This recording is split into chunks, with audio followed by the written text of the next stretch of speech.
Hello friends, কী অবস্থা সবার? আশা করি সবাই ভালো আছেন এবং আপনাদের মধ্যে অনেকেই চিন্তা করছেন যে আমি একটা গেমিং গ্রাফিক্স কার্ড কিনবো বাজেটে থেকে।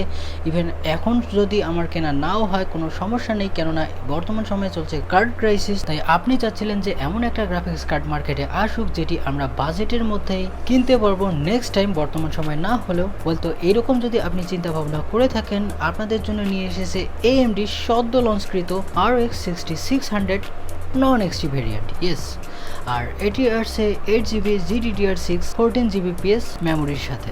তাই এই কার্ডটি কতখানি পারফরমেন্স করতে পারে এবং যে প্রাইসের মধ্যে আসবে এটিকে কোনোভাবেই কি জাস্টিফাই করতে পারবে কিনা, সকল কিছুই জানবো আমরা এই ভিডিওতে। হোয়াটস হ্যাপেনিং গাইস, আবারও আপনাকে স্বাগতম। আপনি দেখছেন PC Techs BD। So let's begin.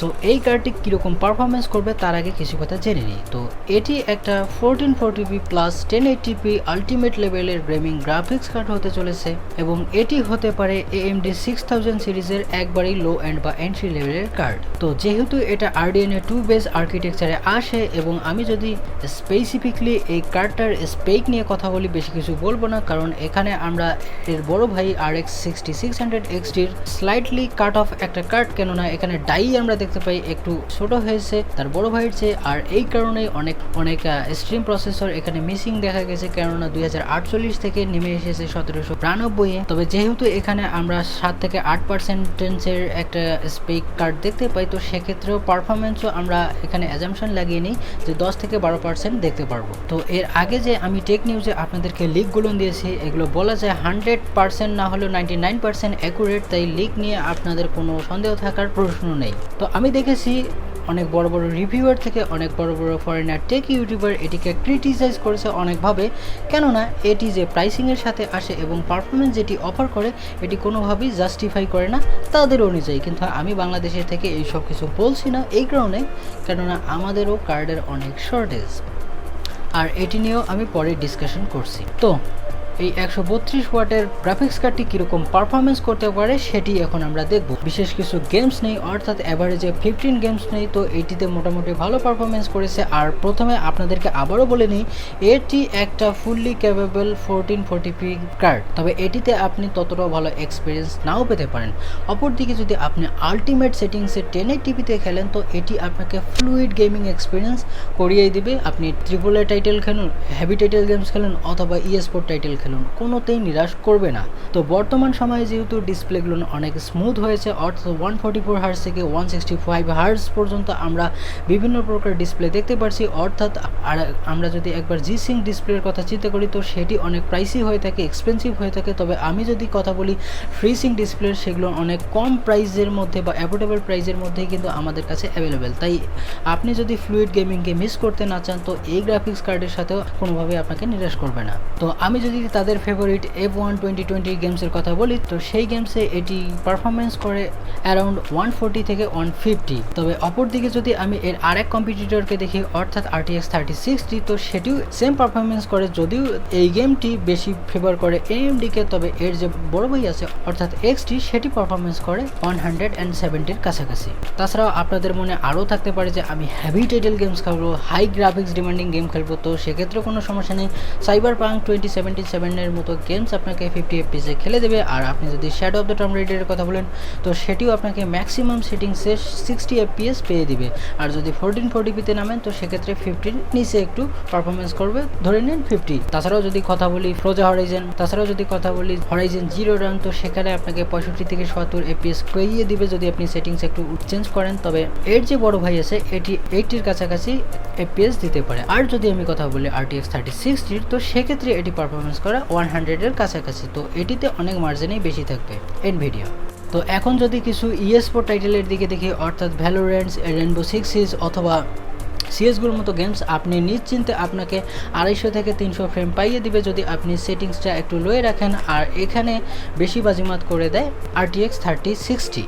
So sport টাইটেলে যদিও RTX 3060 কাছাকাছি পারফরমেন্স না করতে পারে, তবু যে পারফরমেন্স করিয়েছে এটি মোর দেন অ্যানাফ। কারণ এখানে আপনি যদি 300 FPS পেয়ে যান তো আপনাকে কোনো সমস্যাই পোহাতে হবে না যে কোনো AAA টাইটেল গেমসে, স্পোর্ট টাইটেল গেমসে। তবে এখানে যদি আমি 10টা 12টা বা 15টা গেমের অ্যাভারেজ করি তো সেক্ষেত্রে এই কার্ডটি 100 FPS পর্যন্ত স্ট্যান্ড আউট করতে পারে। অপরদিকে এর বড় ভাইকে 120-এর মধ্যে রাখতে পারি এবং RTX 3060-কেও 120। তো এটি কোনোভাবেই খারাপ পারফরমেন্স দেয় না 1080p লেভেলে। আর তার চেয়েও ইন্টারেস্টিং ব্যাপার হচ্ছে আমি যদি বলি এর পাওয়ার সম্পর্কে, অর্থাৎ এর পাওয়ার কনজাম্পশন অন্য সকল কার্ডের চেয়ে সবচেয়ে কম।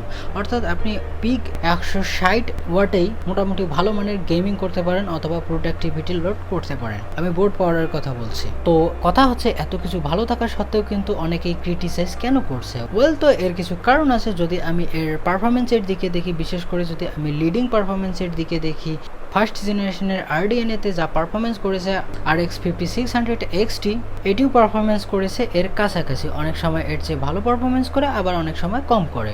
অর্থাৎ পারফরমেন্স যদি কম্পেয়ার করে আগের বারের চেয়ে, তো সেটিতে কোনোভাবেই ভালো করতে পারেনি। সেকেন্ড, ফরেনাররা একবারে হাই রিফ্রেশ রেটে গেমিং করে, অর্থাৎ তারা কম্পালসারি করে নিয়েছে 165 Hz। তো সেটিকেও কিন্তু কোনো গেমসকেও ফুলফিল করতে পারছে না, সাধারণ টাইটেলের যদি কথা বলি।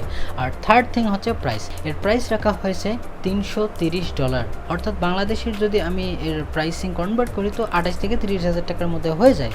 তবে স্পেশালি যদি বাংলাদেশে যদি কার্ডটি আসে, আপনি মনে রাখুন যে এটি হতে পারে 40 থেকে 45,000 টাকার মধ্যে, তার নিচে আপনি নাও পেতে পারেন। আমি বর্তমান সময়ের কথা বলছি যদি বাংলাদেশে আসে।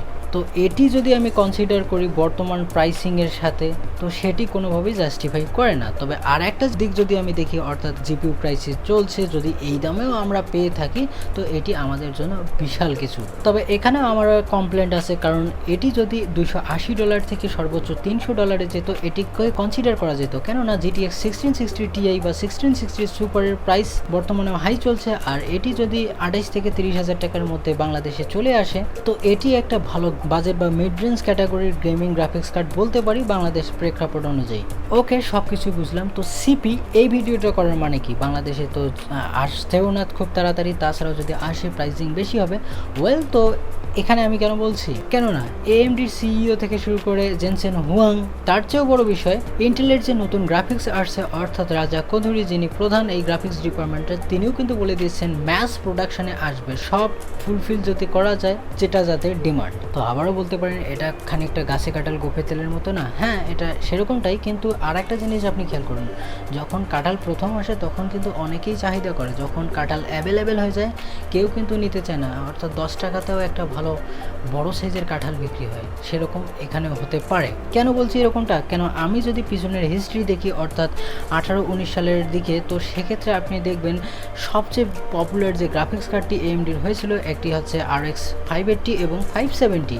এটি এতটাই পপুলার হয়েছে আপনাদেরকে কি বলবো, আপনারা যারা এই জিনিসটিকে দেখে আসছেন ভালো বুঝবেন। তাছাড়াও ক্রিপ্টোকারেন্সির যে ফর্মগুলো আছে এগুলো খানিকটা চেঞ্জ হতে চলেছে, অর্থাৎ যে ইথারিয়াম 2.0 এটি গ্রাফিক্যাল পাওয়ার না নিয়ে ইন্টারনেট বা সার্ভিস টুল দিয়ে তারা মাইনিং করতে পারবে। আর তাছাড়াও অন্যান্য কোম্পানি একটু ডাউন যাচ্ছে, হয়তোবা আবারও একটু হাইক উঠতে পারে যেহেতু বছরের শেষ। তবে সামনে যে ডিমান্ডটি আসবে এটি আপনাকে কোনোভাবেই হতাশ করবে না, আমি আপনাকে বললাম। আর এই কারণেই বলছি, আপনি যদি এই কার্ডটি মার্কেটে দেখেন 2-1 বছর পর এর প্রাইস অনেক কমে যাবে। তাছাড়াও যদি আমি মাইনারদের কথাও যদি বলি, তো তারা কিন্তু একবারে হাই এন্ড কার্ড অথবা এনথুসিয়াস্টিক কার্ডই কিন্তু চয়েস করে, একবারে লো এন্ড চয়েস করে না। যদি আমি এনভিডিয়ার কথা বলি, তাদের স্ট্যাট দেখেই বুঝতে পারবেন যে RTX 3070, 3060 Ti, 3060-র প্রাইস যে হাই হয়েছিল তার থেকে কিন্তু কমতে শুরু করে দিয়েছে। তাই আশা করা যায় যে সামনের যে গ্রাফিক্স কার্ডের মার্কেট হবে, অর্থাৎ 2022 সালের মাঝামাঝি সময়ের পর সব কিছুই মার্কেটে স্টেবল হয়ে যাবে, এতটুকু আশা করা যায়। আই হোপ যে ভিডিওটি আপনাকে ভালো লেগেছে। যদি লেগে থাকে অবশ্যই একটা লাইক দিবেন, আর যদি কিছু বলার থাকে কমেন্টে সেটা জানিয়ে দিবেন। আর আপনিও গ্রাফিক্স কার্ড কেনার সময় এরকম ভুক্তভোগী কিনা সেটিও লিখতে পারেন। আর এখনও যদি আমার চ্যানেলটিকে সাবস্ক্রাইব না করে থাকেন তো প্লিজ চ্যানেলটিকে সাবস্ক্রাইব করবেন। তো আজকের মতো এ পর্যন্তই, ভালো থাকবেন, সুস্থ থাকবেন, বাই বাই।